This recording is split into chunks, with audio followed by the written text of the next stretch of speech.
My grandmother grew up in the slums of Prohibition-era Chicago.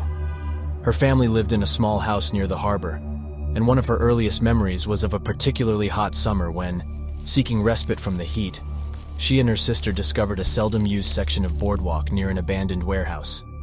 Every night for several weeks, the two girls would make their way down to the docks and sit together on the edge of the pier as the sun went down. My grandmother vividly, and for a time fondly, recalled the feel of the seaweed between her toes as she and her sister dangled their feet into the murky water.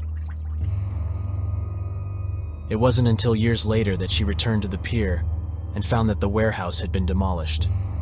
Curious, she made an inquiry with the Department of Planning and Development. Apparently, the warehouse had been owned for a time by the mob, who was using it as a base of operations for a local prostitution racket.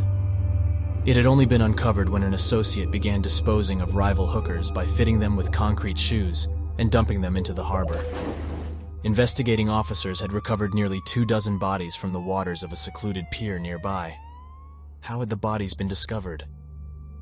A passing fisherman spotted some of the victims' hair floating near the surface of the water like seaweed.